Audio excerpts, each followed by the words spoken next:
Hi everyone, welcome to the 2020-2021 school year. This is your orientation video. My name is Ms. Pivel-Varnick. You can call me Ms. P, and I am one of the counselors here at the high school.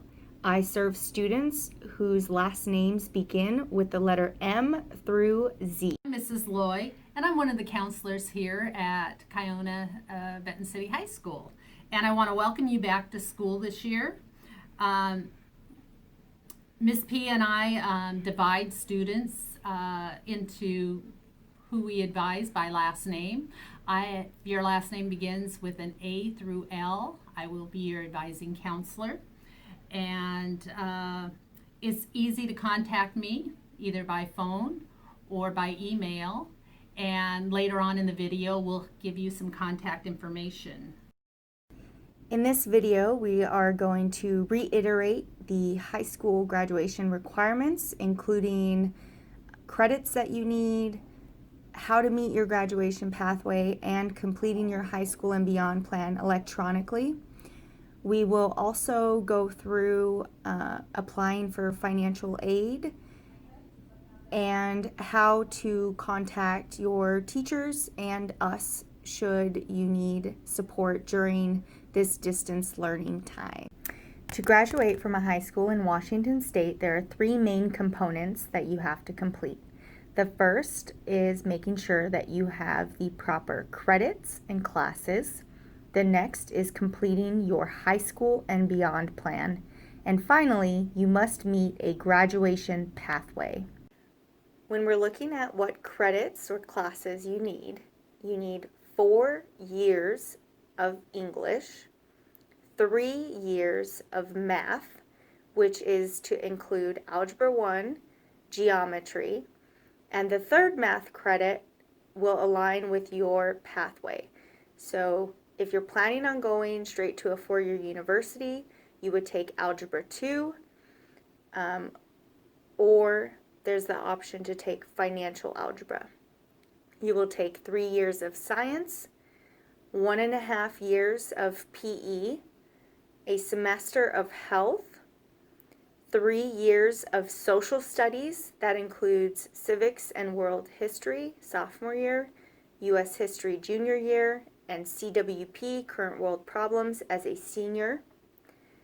You will need 2 years of career technical education, which includes classes like woodshop, welding, creative foods, housing design, mostly your hands-on career-focused classes.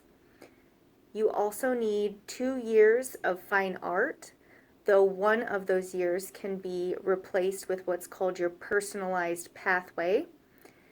And then you need 2 years of a world language, which we offer Spanish.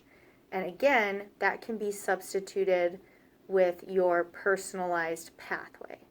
The personalized pathway is just that. It is courses that align with your future plans. So we know that individuals all have different plans, so we want to make sure that you're taking classes that align with your specific plan for your future. And one more thing is your high school and beyond plan. This is a state requirement. It's available to you if you go to the high school website and click on the student tab. You'll see a drop down that says high school and beyond plan. There'll be a video on the counselor's website that shows you how to access that a little later. But for right now, I just want you to be aware that the high school and beyond plan is something that you do, and it needs to be updated every year. So if you're a freshman, hopefully you started this last year in 8th grade, you need to go in and make sure the questions are answered. What is your career plan? Juniors, seniors, sophomores, likewise you need to go in and update your high school and beyond plan. This is something that should be done before October 31st, because that's when Ms. P and myself will be going in and checking to make sure that they have been updated. If you have questions or need help, make sure to contact one of your counselors. The final piece to meeting your high school graduation requirements is completing a graduation pathway. Your pathway should align with your post-high school plan. For example, if you are planning on entering the military, you will have to take the ASVAB. We offered the ASVAB last year to all juniors in October. We might be offering it this year, but because things are happening a bit differently, we're not quite sure yet. We will keep you posted. The state has said that a score of 31 on the ASVAB will meet your graduation pathway. Your ASVAB score, if you're planning on entering the military, gives you access to the different branches as well as the different jobs within those branches. So if you have a particular job in mind that you would like to have in the military, be sure that you know what that minimum score is and try to do your best on the test to achieve that score. Next, if you're planning on entering college or perhaps you're going to go straight into the workforce, these are some of the options that will allow you to meet your graduation pathway. On the Smarter Balanced State Assessment, you can get a 3 or 4 on the ELA, English Language Arts, and math sections. The state has also given a reduction to these scores, so if you receive a 2548 on the English or a 2595 on the math, which are just slightly below a level 3, you also have met your graduation pathway. Another option would be to take the SAT or ACT. If you're planning on attending a 4-year university, you're probably going to want to take these tests. I know there are a lot of 4-year universities that have put guidance out saying they are not going to require the class of 2021 to have test scores, knowing that many students were not able to take it last spring. But you'll want to check on your specific institution to see if it is a requirement. Getting a 410 on the SAT with writing English portion or a 430 on the math will also qualify you as meeting your graduation pathway. We will be offering an SAT school day on September 23rd. We will be practicing social distancing, and because of this, we might have to offer the test across multiple test dates. If you want more information about the SAT, or you're interested in registering for a test that is off-site on a Saturday, you can access the collegeboard.org website. Likewise, the ACT, if you receive a 14 on the ACT with writing English or a 16 on the math, you would qualify as meeting a graduation pathway. We do not offer the ACT at our campus, thus you would have to take it on a Saturday at a nearby high school. You can go to act.org to find more information. The next way you can meet the graduation pathway requirement is by completing a dual credit course. This would mean taking a college level math or English course through Running Start and successfully completing it, or taking the college and the high school course in English at the high school and completing it. You are able to mix and match when it comes to meeting the graduation pathway. So let's say you pass the Smarter Balanced in English, but then you take the SAT and you get a high enough score on that to qualify for math, then you can use those two different tests to say you have met your graduation pathway. The final way to meet your graduation pathway would be through what we call CTE course sequencing. This would mean taking 2 credits of a career technical course sequence that has dual credit embedded into it. Some examples that we have at KIB would be within our business department. You would take a half credit of computer apps, 1 with a half credit of computer apps 2, and a full year of financial algebra, and that would meet the CTE course sequence. In agriculture, we have 2 different options. You can take 1 full credit of Ag Food Natural Resources with 1 full credit of either Ag Biology or Horticulture, and that too would qualify you as meeting a graduation pathway. The other option would be to take the 1 full credit of Ag Biology with 1 full credit of Horticulture. And finally, Tri-Tech also meets this pathway requirement. So if you've taken a Tri-Tech course junior year or you are currently enrolled in one, completing Tri-Tech will meet that requirement.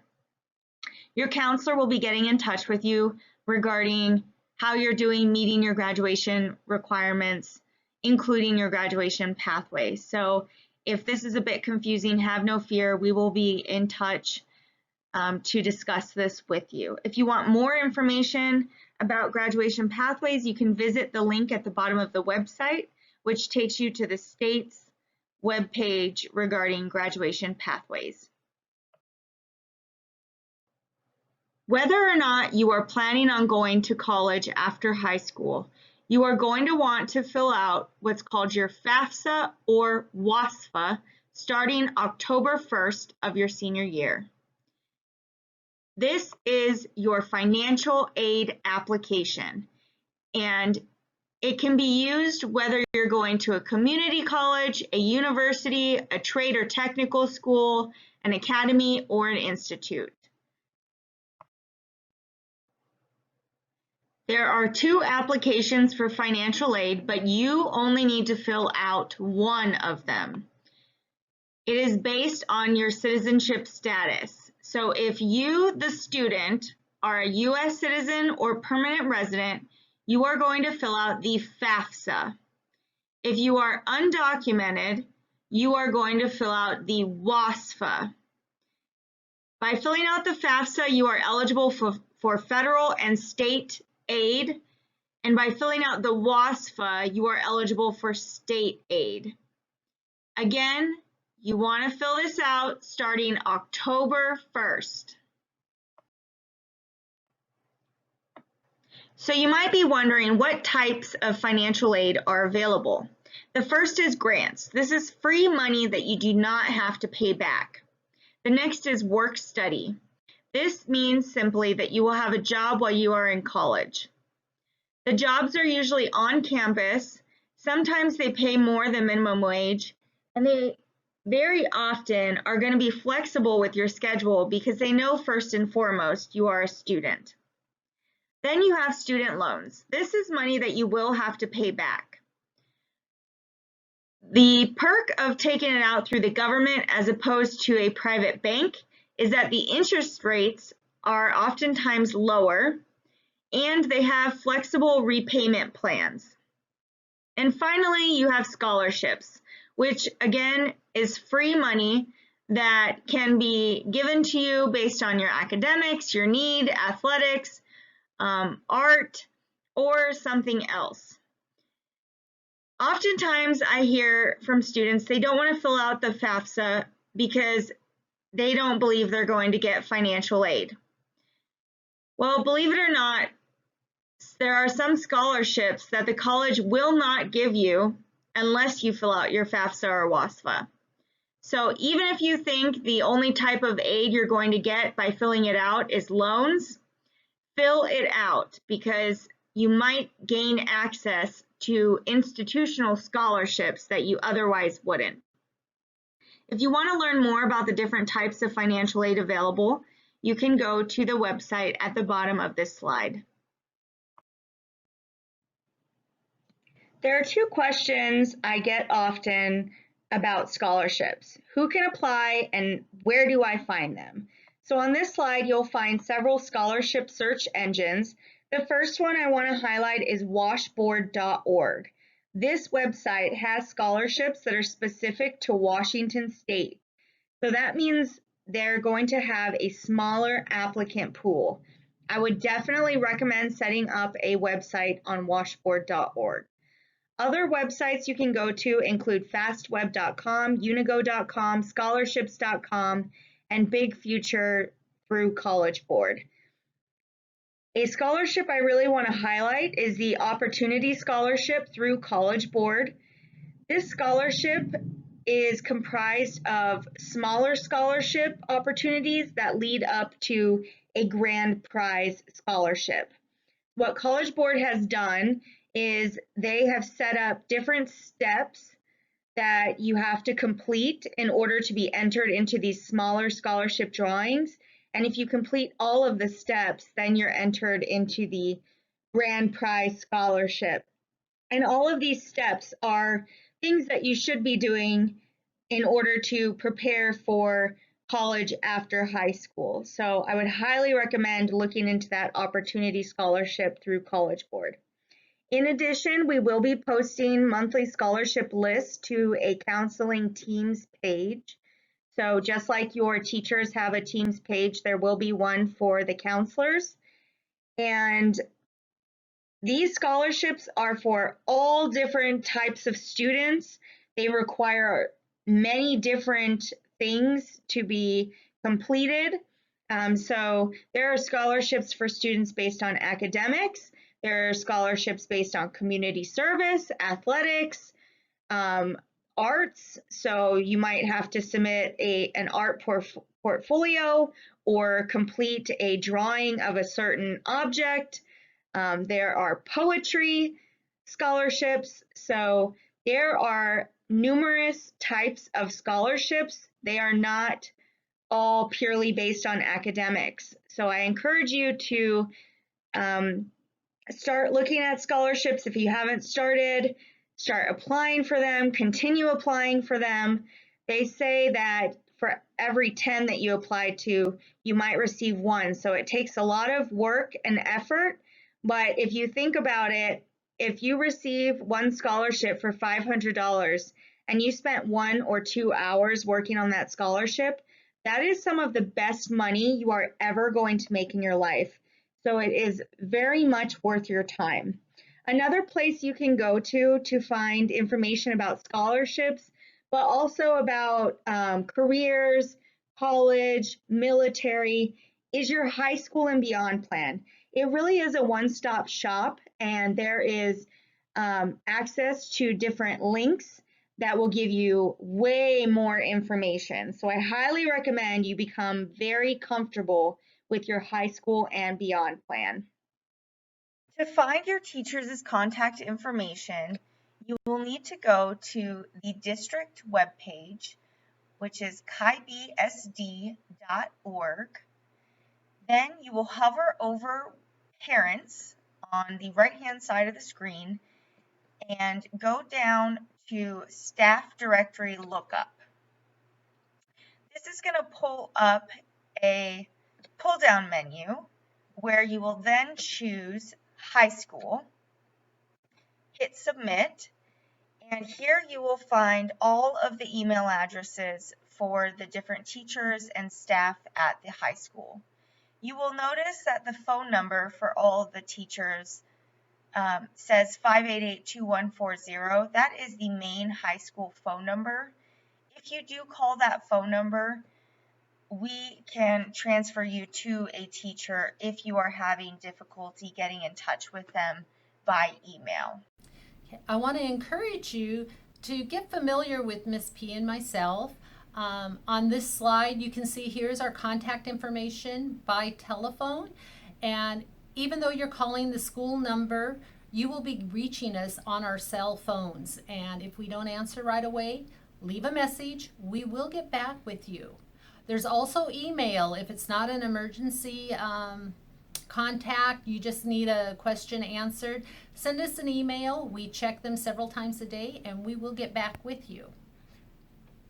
We will also be available to set up appointments. We're working on this and we will let you know when we have all the information about setting up appointments so that you can come in and make changes to your schedule, or if you just need to meet with us about your credits and how to plan for your high school and beyond plan.